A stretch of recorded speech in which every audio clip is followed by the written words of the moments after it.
Hello and welcome to our EV meeting. Here you can see who is presenting tonight. It's a fairly long presentation or meeting, so if you don't want to watch the whole thing or listen to it, just pick out what you want to look and listen to.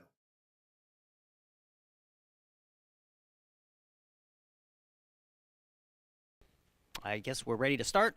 So Chris is our first speaker, and I will read what's on the screen. So Chris is a filmmaker, environmentalist, best known for directing the 2006 documentary Who Killed the Electric Car in 2006, and its sequel, Revenge of the Electric Car, in 2011. His new film, Do You Trust This Computer?, is slated for release in 2018. Well, has it been out? Is it out? Yes, it is. All right, great. Because the answer for me is no. Thank you. Oh, thank you. Okay, so can everyone hear me? Okay. So let's see. That's a great question that went around here. My worst range anxiety experience was about 3 months ago in Iceland when we rented a Volkswagen Golf E. Is that the right name of it?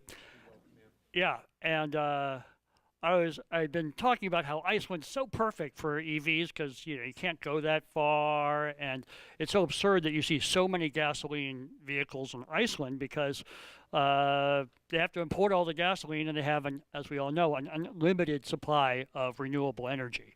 So when you have these giant tankers pull up with gasoline on this beautiful, beautiful island, it's just insane. And people also like really big vehicles there. So when I saw that Budget had an EV for rent, one of our EV friends there said, "Oh yeah, you can get it." So we got it. I talked my girlfriend into it, of course, very easy, and very nonchalantly we just drove and drove. I didn't think about charging because we're in Iceland. What could possibly go wrong? And I think it was about the time we realized we had to go to the airport for our international flight that I realized that my GPS knowledge of how far the airport was from Reykjavik was off. In fact, it was one of those things where you go to the airport turnoff, but it's actually another 20 miles to the actual airport. So with Wendy driving and the thing hitting turtle mode, I experienced really my first range anxiety in my entire life. And she started crying at some point. I was crying inside because I really didn't want to pay the miss your airplane fee. And I just hated to see her so stressed. So I drove. We just barely got in and shut down the power. We made it. But it was a reminder that there's sometimes you're not omniscient in electric cars. You got to be careful and watch the range. That said, I've had electric cars since 2000, or what was it? That the EV1 was. You have an EV1 jacket, right? What year did they start? 97. Okay, I think I had a 98, and that car had maybe 60-mile range on lead-acid batteries before they put the Panasonics in, and I never ran out. But you're sort of just ready for it. I do have a little anxiety about driving my Model 3 up to Tahoe after hearing some of your stories tonight. It does have all-wheel drive. I'm probably fine. Do they make you put chains on all-wheel drive Model 3s? Oh, you need snow tires. Which version of the all-wheel drive? Do you have the performance or the regular? I have the performance, and that's a story for you as well. Because, if you have the performance tires, they're not supposed to be in snow and they're not supposed to be under 40 degrees. So who has extra room in their house? Because, well, boy, that's just a sobering moment for me at the EV meeting. Okay. I got 4 tires if you need tonight. Okay. Just swap mine out. All right. All right. So, I did after we made one of the films, maybe Revenge of the Electric Car, I had a road show I did, and we went to colleges and spoke, and I had slides and tried to make, every 5th slide funny and all that stuff. But it's been a while, so I thought I'd just come and maybe do a Q&A. There's so much experience in this room. It's not like I'm talking to, a group of folks that are enthusiastic, but not deeply enmeshed in the culture. I will say, just anecdotally, that I went when George and Eugene, by the way, thank you for the invitation, invited me. I went back to my slides, and I saw my first slide was about my first electric car, and it kind of went with some of the humor that I heard earlier today. But my first electric car was designed in Hawthorne, which is, of course, where they design Teslas today. And when you ordered one as a kid, you could get the supercharger version, which was looked like a Chevron gas pump at a retail station, or maybe a Shell. It was an orange and black, and it had like the dials on it, but it dispensed electricity. But all of the branding on it was as if it was dispensing gasoline. It was the Mattel Electric Sizzler, and the irony was that I was obsessed by that thing, but they were selling it to us as gasoline cars, and this is back in the early 70s, and what it really was an awesome electric car. And then when Tesla bought that Hawthorne building for SpaceX and they moved the design people in over there, I went over there and I said, how come you don't get the Mattel designers over here to get some electric sizzlers going? Because bring the whole thing back around. So anyway, that's my little flash to the past. Are there any questions? I can talk about those films. Carlos Ghosn had an interesting week, for example. But I'm happy to field some questions or take this wherever you want to go. What was your inspiration to begin your documentaries about electric cars? Where did that, obviously you have some interest in electric cars, but what took you to go to all the work of putting together a film? I applied for the General Motors Beta EV test program because I knew that I wanted an electric car, even when I was in college, and they never wrote back. And when I guess it was the Impact at that point. And when they started selling them, they were too expensive. They were like $800 or it was a lot per month. And they dropped the price, and I thought, I'm going to go down and take a look. And I got in that car thinking it was going to be a great thing to go with my environmental upbringing. My parents are both pretty hardcore environmentalists. And that car was off the line so fast, I couldn't believe it.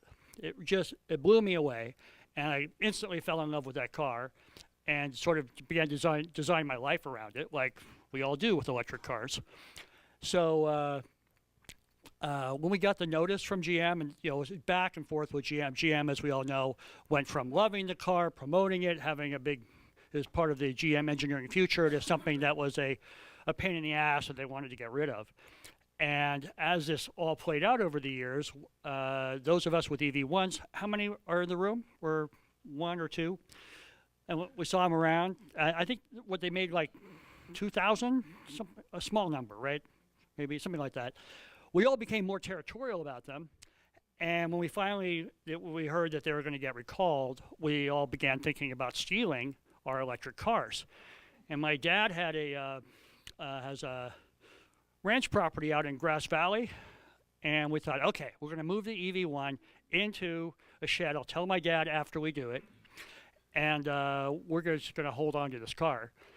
And Dean Devlin, a bunch of other people, I was living down in LA at the time, we were all looking at whether we wanted to do this.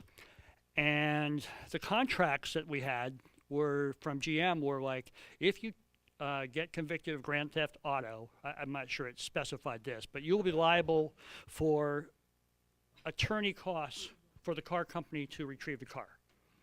So my rebellious civil disobedience self went, that's a lot of money, because they'll stick 6 lawyers out of Detroit and 3 in LA, and you're going to have a really big legal bill. And I didn't have that much money, and I didn't want to expose everybody I knew to those kinds of legal fees if they went after me. And I was talking to Dean Devlin. I'd met Dean Devlin directly, and he said, let's put this money into a movie instead, and we'll tell the story of how great this car was, and maybe that's how we can apply some back pressure on it. So that was sort of the genesis of how we got this thing going.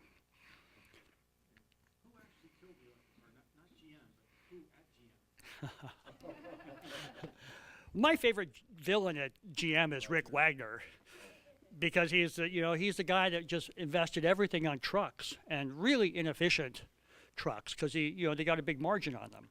but I don't know. A lot of people think that it was really the lawyers at GM that over-advised them about, hey, you know, just in case, you know, the backstory, of course, is that this is all a big dance party with California, with Sacramento. Help me. Air Resources Board, CARB. And CARB said you needed, if you wanted to have these many credits, you had to have this many cars. And so they got into a, you know, long-range battle with CARB about who would win. And of course, the CARB battle, as our movie talks about, is always the beginning battle for every other state. So the car companies are really interested in dominating California. And CARB, thanks to Mary Nichols and others from the old days that had taken leaded gasoline out of the formula for cars, and a lot of the true believers on the staff at CARB, they were interested in taking the car companies on too.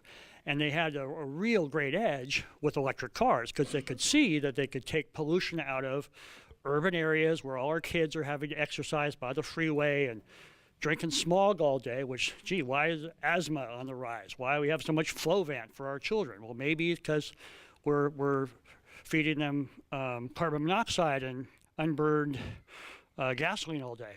So CARB was really motivated to get the car companies to begin to switch. But as the car companies saw that they couldn't make money in the short term, their dealers didn't like them because the service was irregular compared to what a gasoline car will do with all of its parts and its carburetor and all the stuff you need to have an engine on board. They began pushing back. And I think really to get back to answering your question, the lawyer said, you know, if you actually destroy the cars, there's no way CARB could make you put the cars back on the road.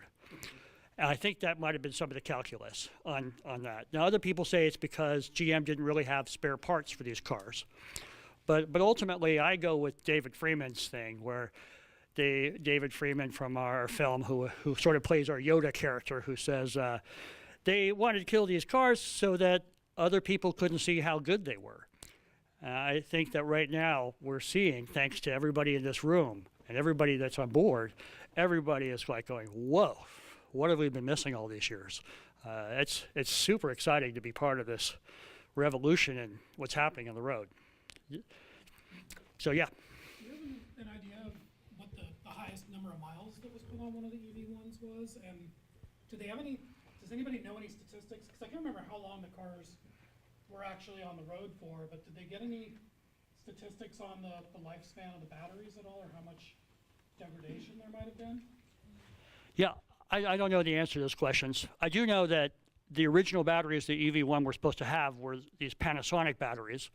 We're going to have to answer your question thanks to Siri. That's our website, 1996 to 2002, and there were 660 of them leased. Okay. And there are only 9 in existence now. None with battery packs. Right. They are not allowed to put battery packs back in. Yeah. Well, the GM had this hot shit battery from Panasonic. You know, the same Panasonic that's led to, you know, the Gigafactory, if we've been following the story of lithium batteries. But they had a really good lead acid battery. And unfortunately, GM had recently merged with Delco, or they own Delco, and Delco says, what? You're putting in Japanese batteries? And what about a good old American battery? So they took all the Panasonic batteries out and put this inferior battery in. And so the lead acid batteries were not great batteries in those cars. And I think they finally got pushed back into a lot of the lead acid batteries. They replaced them with the Panasonics, but they've been sitting in a warehouse in Burbank for several years. And is that right? Yeah, something like that. No, that's where they were. And boy, that battery range went, I remember I got the car back. It was a couple years into ownership, and my range went from like 52 miles to like 82 or something. I mean, they were significantly better. And I think Ed Bailey and the people in our movie, when they talk about electric cars working for everybody, even with small ranges, we're really speaking to the fact that we really don't drive very far every day. And we have this, you know, the great desire to get away from our families and drive many miles every day, but in practice, we don't do that as much as we think we do. All right. Yes, sir. So, obviously you met a lot of people in the movies, and a lot of people, some people we've heard of, Mary Nichols and Bailey and so forth. Who are the heroes that we haven't heard of?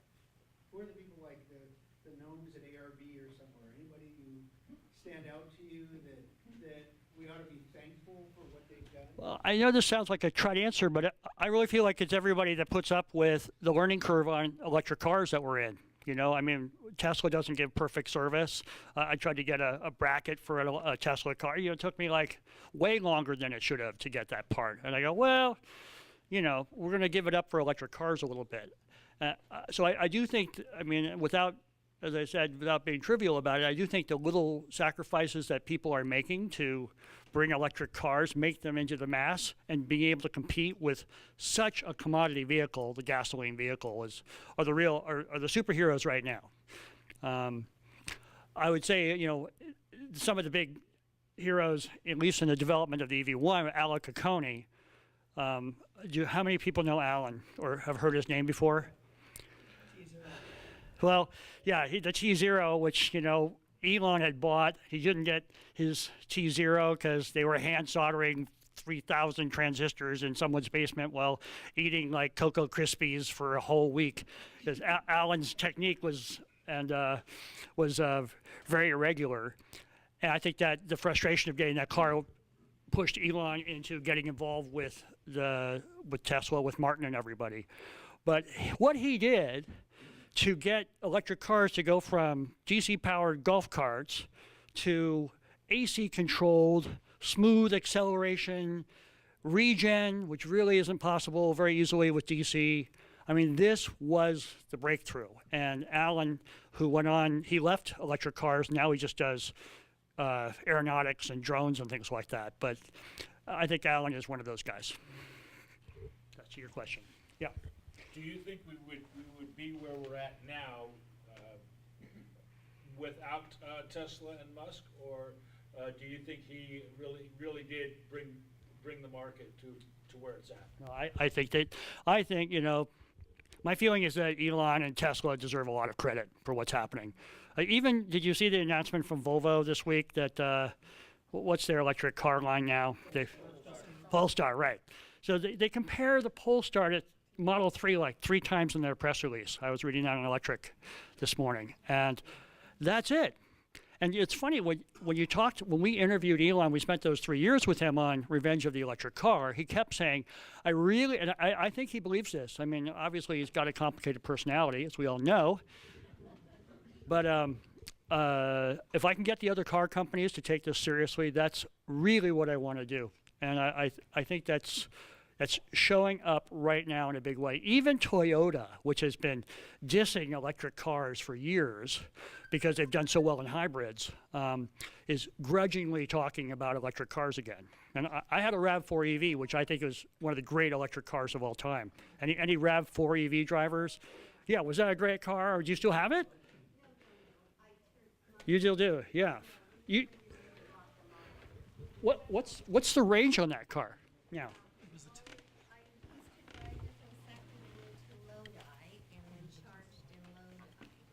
And there's a nickel metal hydride battery, right?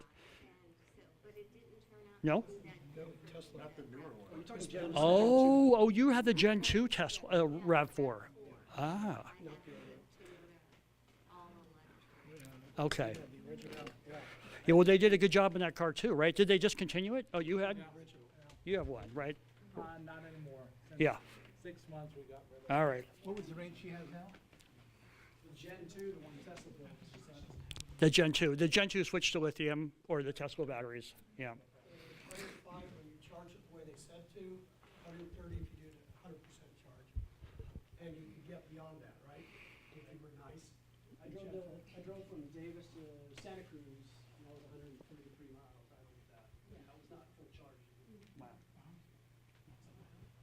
The one that I owned after the EV1 is in Coeur d'Alene, Idaho. My friend Marty drives it every day, and it's still on its original battery pack on the nickel metal ones. Yeah. Anyone else? Questions? Yes, sir. We'll go there next. Okay. I just wondered if you had any thoughts. I know it's before your time, but the electric vehicles of 1920, why they were killed, I guess. There's quite a few models back then from Detroit and Ohio. Yeah. What about why they were killed? What killed them back then, I guess? Well, I think that, I mean, I'm not an expert on automotive history, but the general line is that they, once they figured out electric starters for gasoline, suddenly you had an incredible, much huge range, and you had like the internal combustion engine could really compete, and the battery technology had stopped.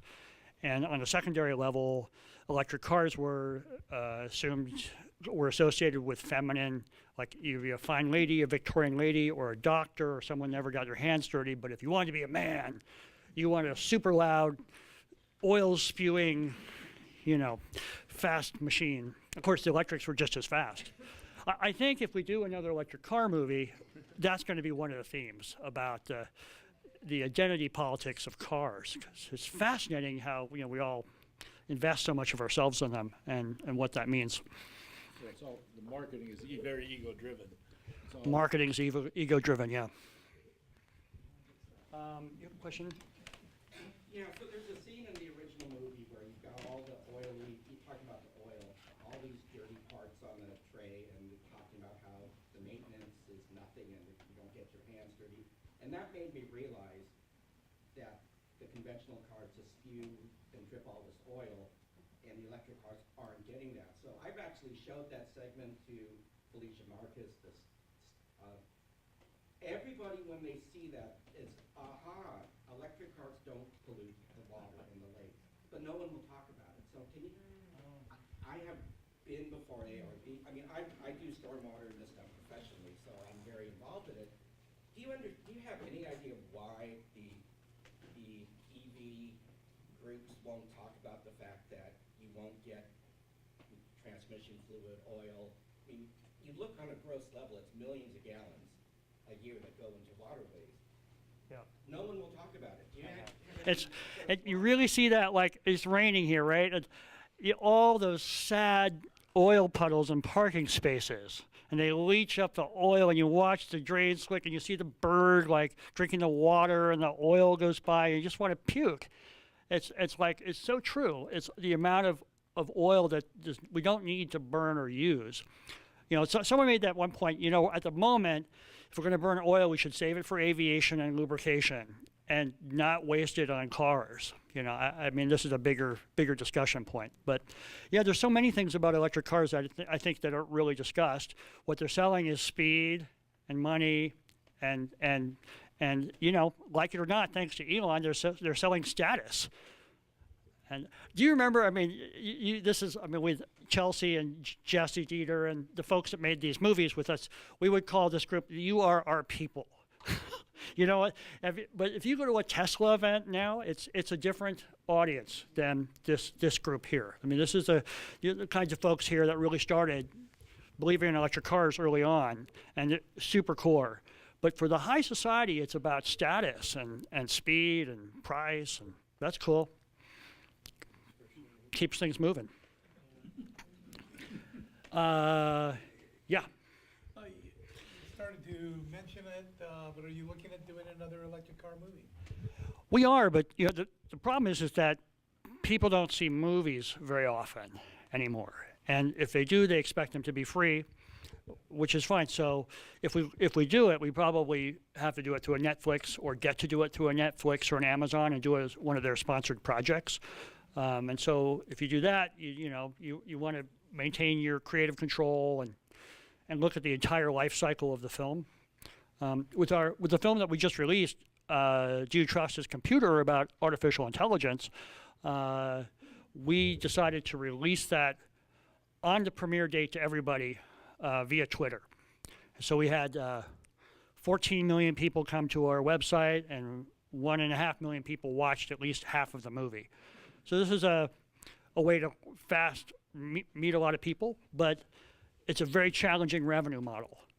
And if you want to make your money back from a film, and these films were both really big struggles to make and to monetize so that we could pay our editor and pay our people.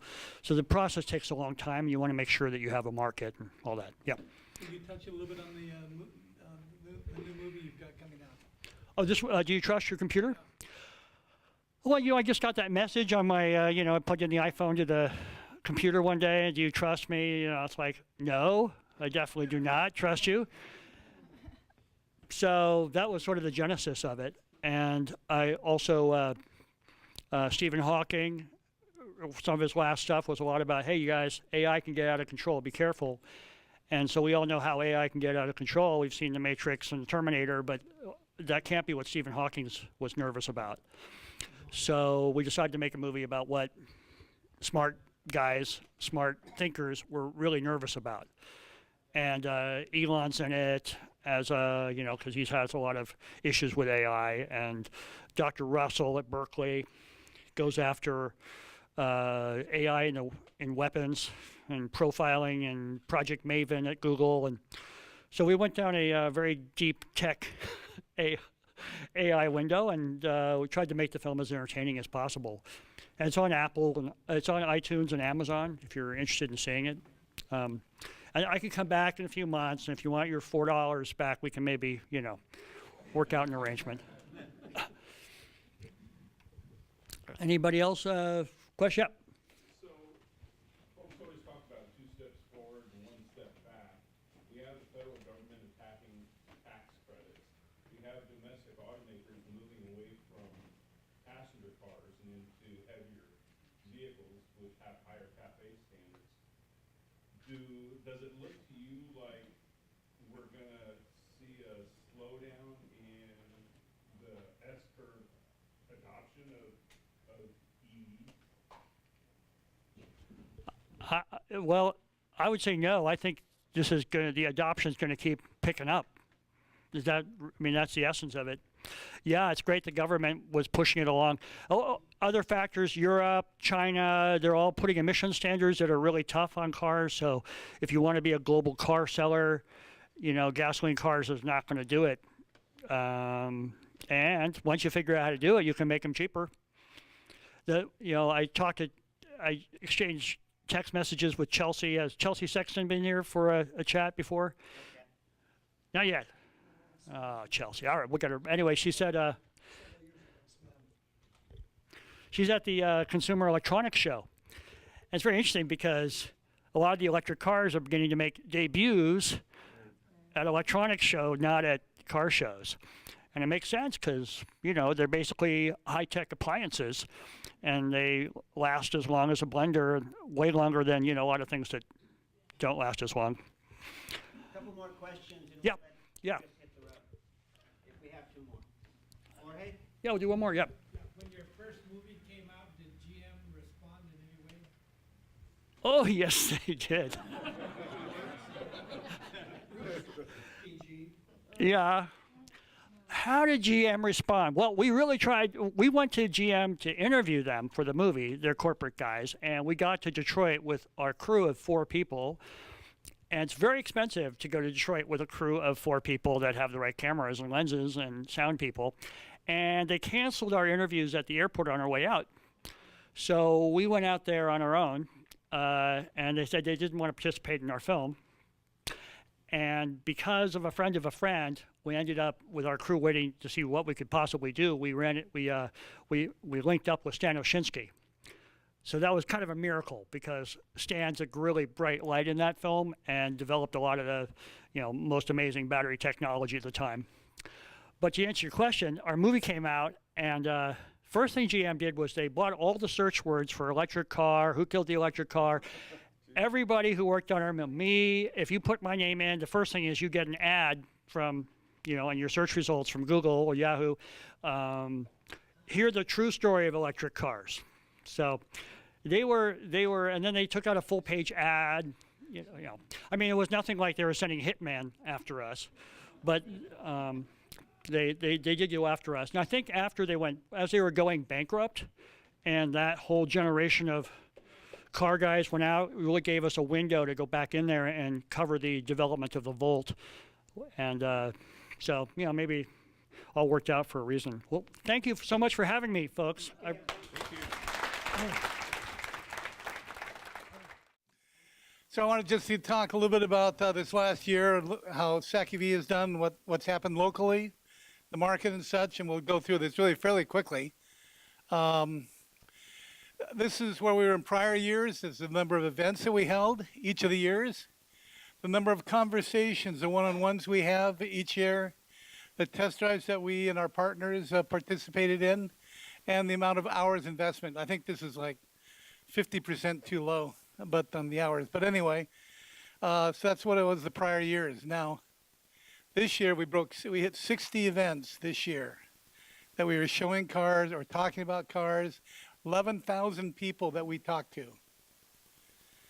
All right. Now, you might wonder, did that make a difference? Did that help in the region? We'll touch on that in a moment, the answer to that. But here's a couple of photos from some of the events. And I really got to hand it to all this really being possible because so many people here volunteer some of their own personal time away from family and friends and work to come and participate in these. So we worked with partners like SMUD, Cool Davis. We've worked with businesses to show electric cars, talk to their employees. So you can see just a few of the pictures there. We also had 6 educational events where we went to youth, to high schools or to special classes and such. There's George lecturing a series of high school kids in front. And we also, with the generosity of Clipper Creek, did the Tom Dowling Scholarship Award, which is a $1,000 scholarship. This will be the second year for the $1,000 scholarship to American River College to their automotive program for a student that's promising and working well, helping others. Had community meetings such as this, variety of different venues here and over in Davis. And again, over 2,000 hours, but I really think the real number is closer to 4,000 hours, doing all types of work around EVs and these events, from setting them up to registering people to talk and explaining, doing that authentic one-on-one conversation with people to tell what it's really like to live and drive and work around with an EV. So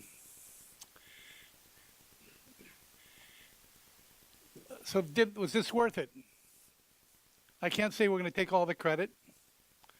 I know a lot of other factors came into being. SMUD and other organizations worked hard to accelerate the adoption of EVs. But look at that.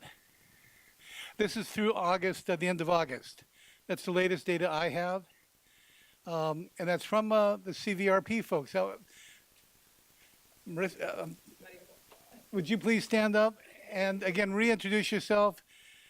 I'm Marisol, and I'm the executive vehicle reading project, specifically with the Center for Sustainable Energy, which is the administrator of the actual rebate. So my particular role is I'm the outreach coordinator. So I'm really interested in learning more about you guys and how we can partner up and share the good work. Because I will be in Sacramento, I'll be in Stockton soon, just kind of all over Sacramento, really kind of getting out the canopy and sharing the work and the benefits of the work. Thank you. I'm glad you're here, and she is going to be bringing a Kia Niro to hopefully our next meeting. Yep. So if you want to see what the Kia Niro,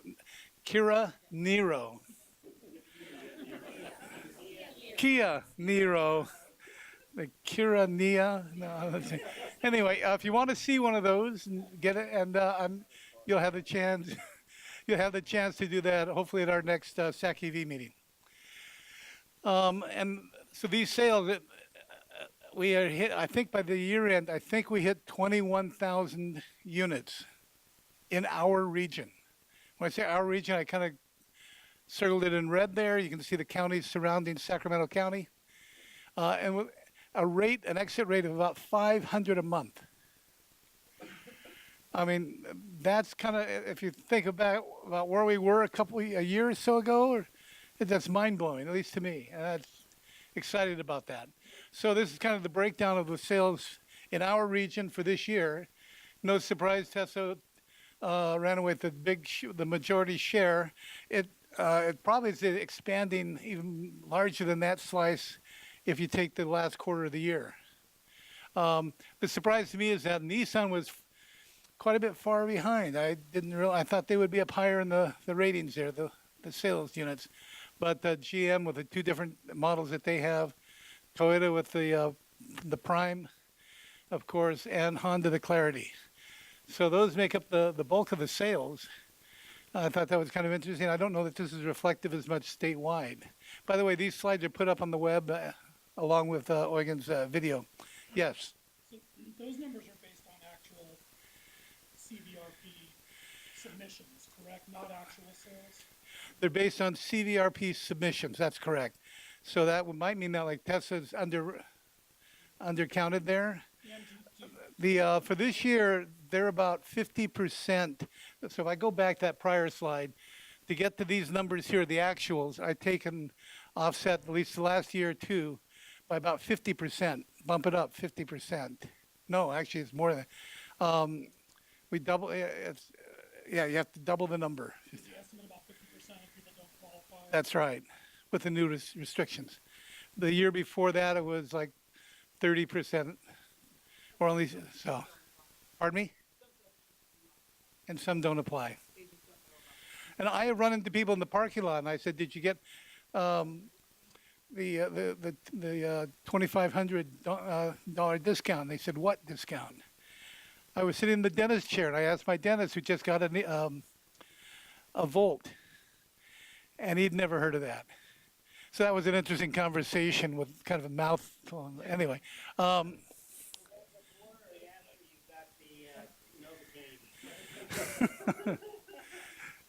So, all right, here we go, and we're near the end here. So now looking forward, with the projection, and this was some work by your team at Sustainability and Center for Sustainable Energy. If you try to project forward, if you look, this is kind of a nice line here, as you see there, and you can kind of imagine what that would look like. But if you look at just this year, wow, I mean, it's so are we hitting that S curve they talk about? Is that just the year-end, the special incentives potentially disappearing for Tesla and such? Nobody's really quite sure. And is that some of that pent-up demand where people placed their order a couple years ago? This is for the Center for Sustainable Energy. So these are the people that registered to get that rebate. So my read on that slope change is that would be very likely mostly driven by Model 3. The tidal wave of Model 3 electric, which means that it's going to continue on that high slope at least for another 200,000 cars. Probably. Well, it'll be interesting to see if it keeps that slope, because they're going to be pushing more units out to Europe now, and with the incentive, with the tax rebate, the credit going down. It's going to be interesting to see how close to maintaining that slope. Well, it's hard to tell, because you're going to get people are sharing these cars in their neighborhoods, and all those are driving sales. But the other aspect is there was some people that ordered the car a couple years ago, are suddenly taking those deliveries and that pent-up demand, and we'll see that again with the base $35,000 car becomes available. Yes. Just something to note as well is that the general population typically doesn't really know all of the incentives that are out there, and that's the role that we're playing with the sharing information, demystifying what an EV is, not solar powered, right? All of these different kind of myths, these little myths that are part of the EV world. But that's one component, and the other component is I really am curious to see what is going to happen in the EV market when other OEMs are starting to pick up the EVs, even though they're hybrids, they're EVs, but they're still EVs. I know Ford is doing this with the truck. When I go to Central California or even down south, they're always asking me. So it's going to be really interesting when Ford comes. And the other aspect, and as you said, there are other cars coming out, including several other 250-mile range cars that look pretty good, that are promising.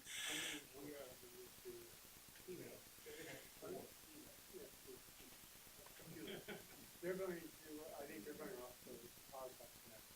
Yeah.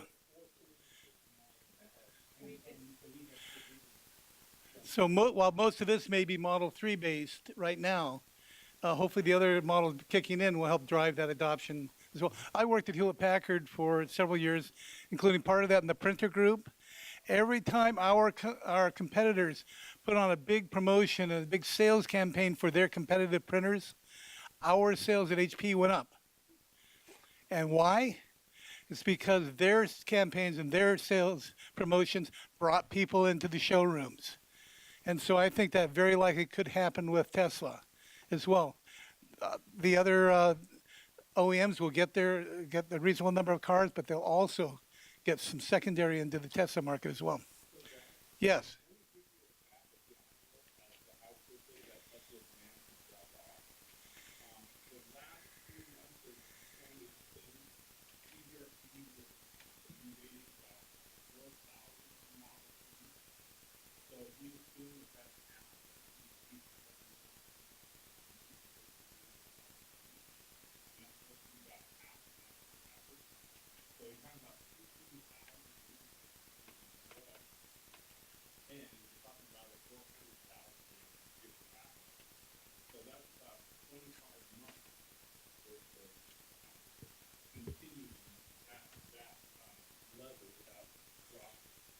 Well, it's more than that, because people still don't afford it. Right. Yeah, that's Yeah. But I think one of the earlier points was that some of these cars are going to end up going to China and Europe, so then they won't be sold in the US. And that may be true, but I think all these other manufacturers like the others that are coming out with these standards, Jaguar and EVs, they'll make up for this.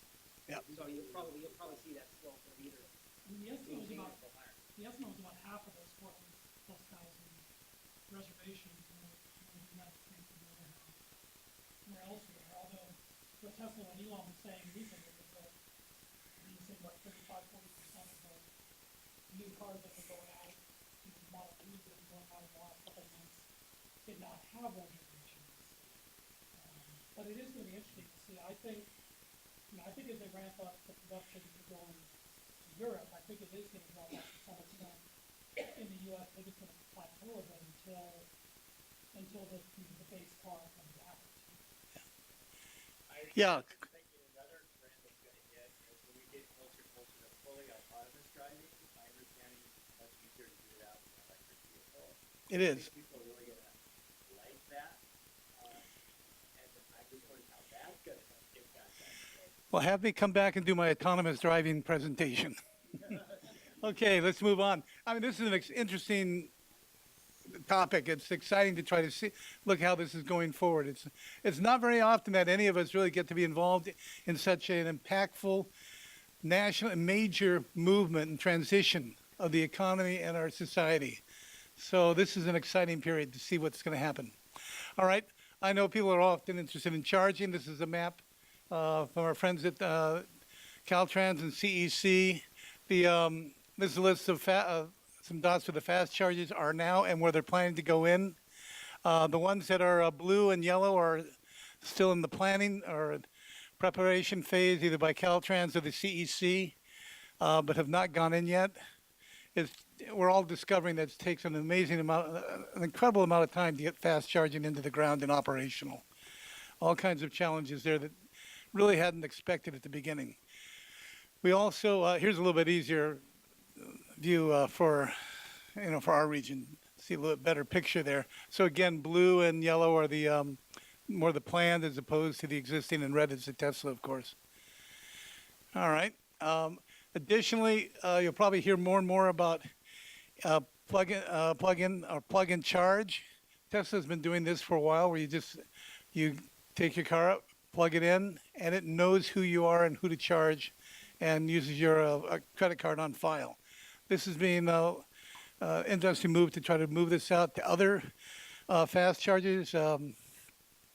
And I think just today or yesterday, the Electrify America just announced that they were going to adapt all their chargers across the country. That's 2,000 chargers, about 500 sites right now, by year end to have this capability. Now, your current cars, most of the current cars are not able to support that. but the new cars coming out, I believe, I believe the Jaguar, the e-tron. It's the first one I've seen that's going to be coming out, I believe, with that capability. Okay, I'm not going to go through all these, but there's a lot of work going on in the region to try to help drive this forward, drive adoption forward, and get the infrastructure moved in. Tremendous number of partners on that. But what they all need is they all need people like you guys to come out, show your cars, share your experience. They can get the programs in place, but it's having that authentic conversation that you guys can provide the communities with is so critical.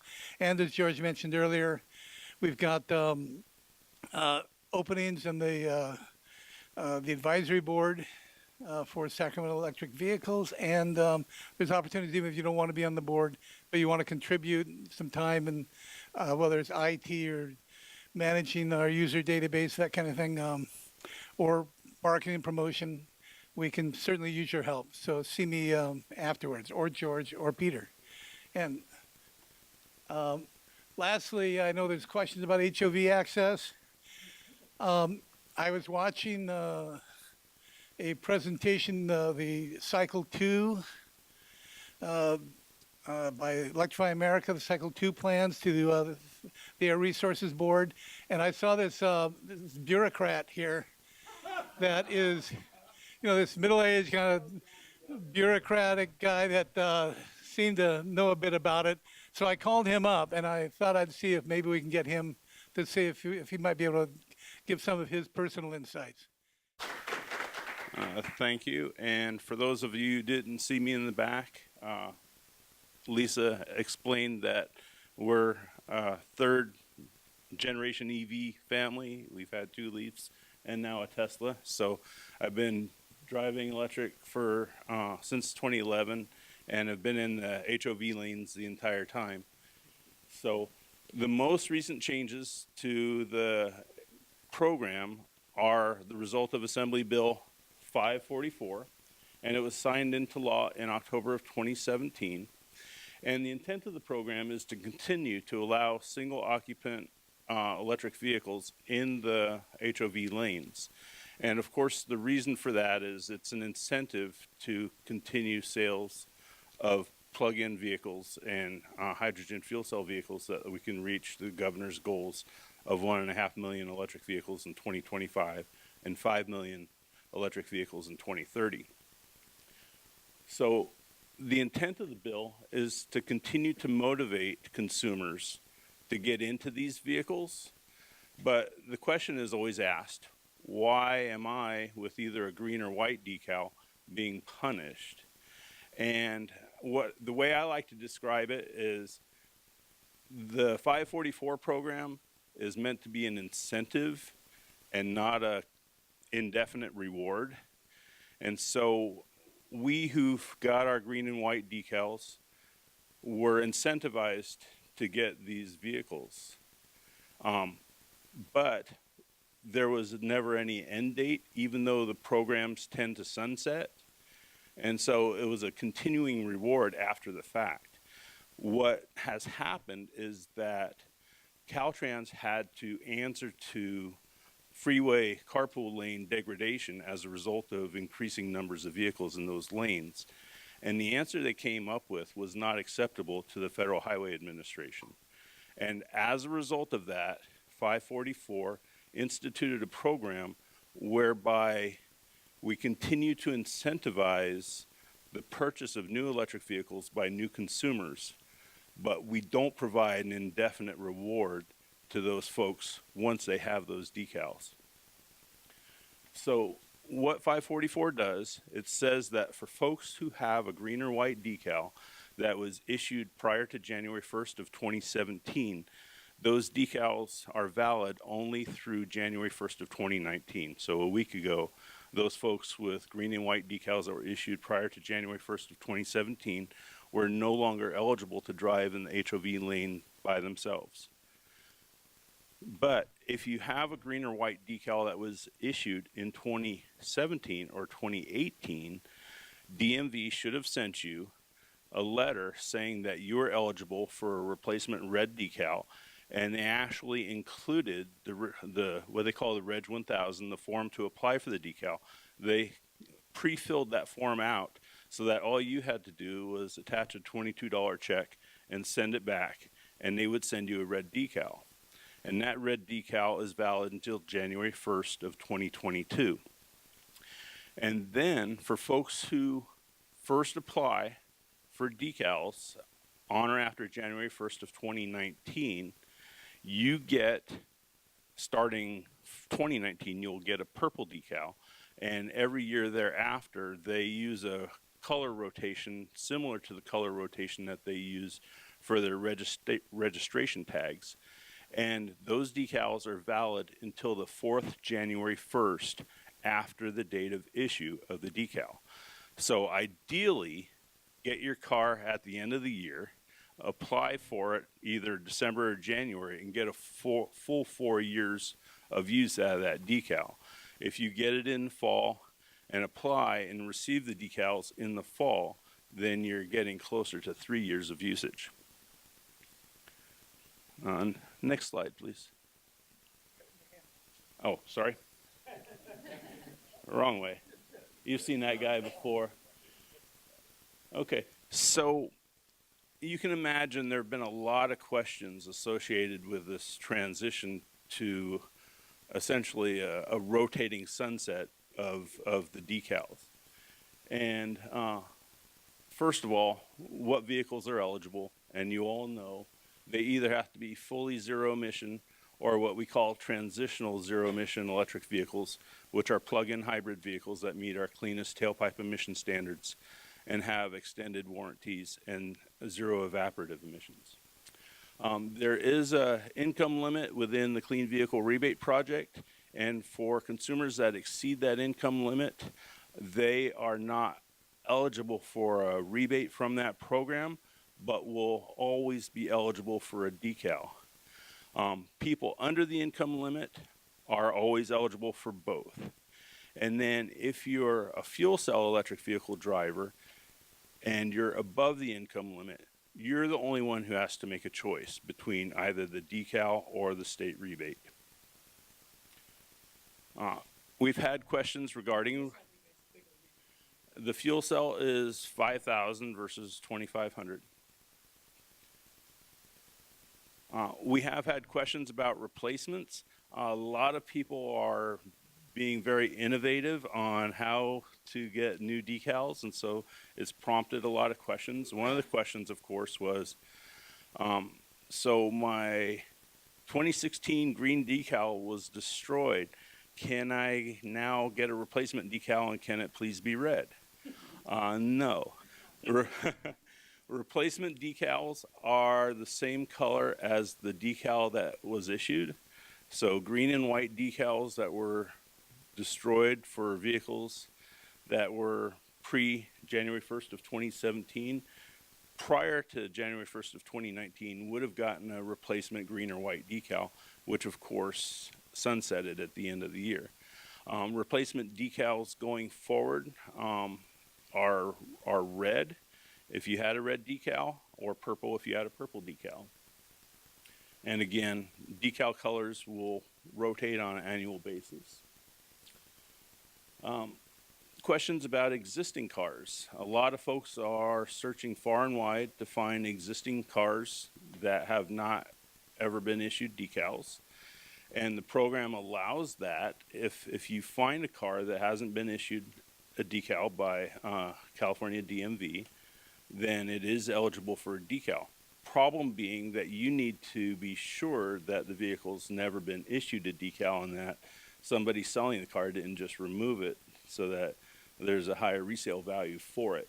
And the way that you find out is that DMV actually lists for every vehicle that was issued a decal prior to January 1st of 2017, every VIN number for those cars.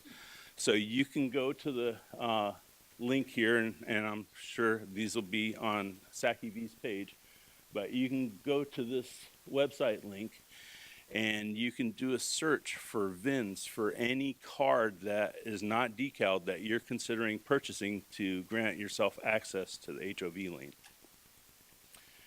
And then finally, Car and bring it in and get the decal? you can, again, whether it's a California car or an out-of-state car, if it's an out-of-state car and it's a plug-in hybrid, you have to ensure that it was certified as what we call a TZEV and not just a conventional plug-in hybrid, which has a dirtier emissions certification. But this is only some of the questions we've seen. There are a lot more. There is a lot more information on the DMV website, and I've provided the link here, and SacEVA can have that on the website. Yes. So it's a fallacy when somebody says, well, you can just reapply for it. I have two 2016 e-Golfs, and it's a fallacy to reapply. If the decals were issued in 2016, it is a fallacy. I have a 16 Tesla that I got in December, and luckily I didn't apply or didn't receive my decals until January of 2017. So luckily I was beyond that threshold.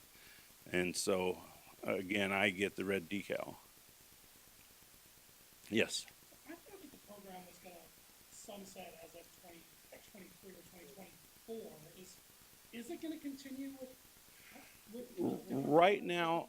Okay, so there is a defined sunset within Assembly Bill 2020, or I'm sorry, Assembly Bill 544, and I believe it's 2024, but the decal program or the HOV lane access program has had previous sunsets, and one was coming up for 2015, one was for 2019.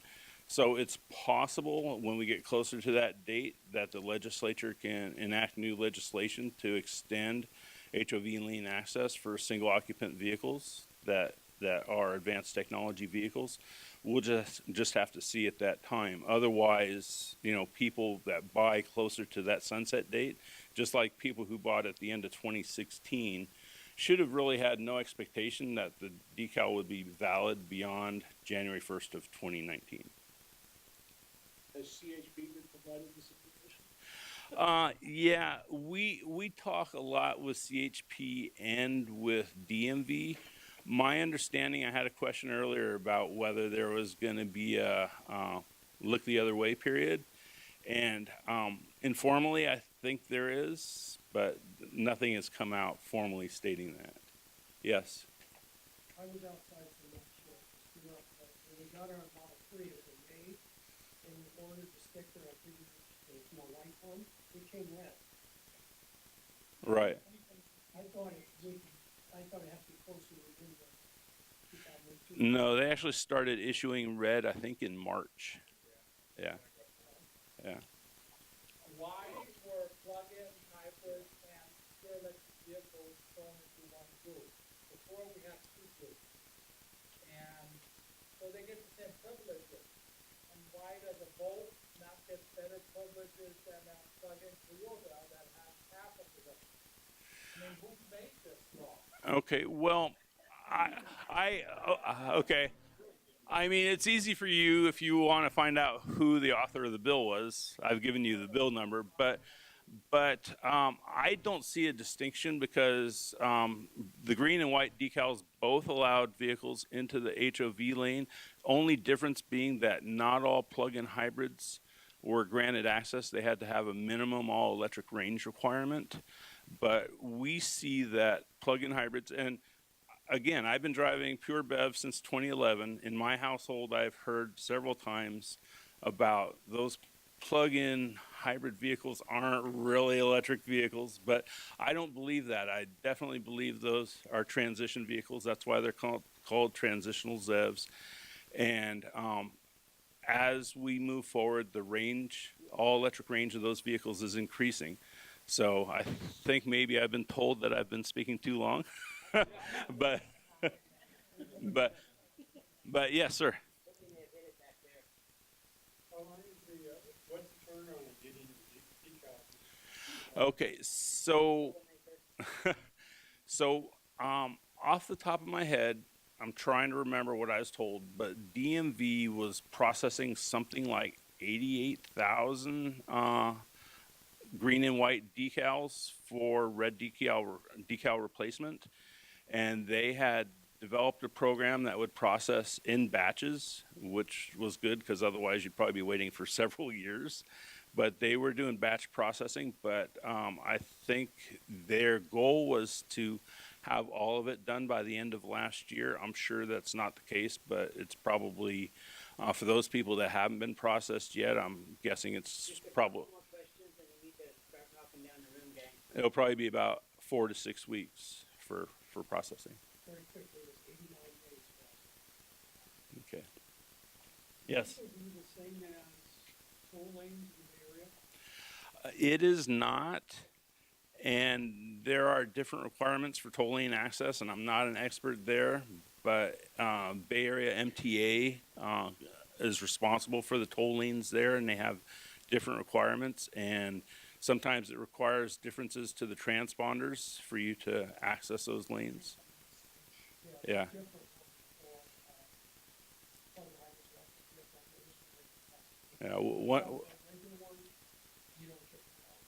Yeah. Any other questions? One more. Yeah. If you have a sticker, it's no good anymore. Tips for removing the sticker. Dental floss. The folks who detail our car swear by dental floss. And so. Remove your pulp. Have a round of applause for Mark and representative.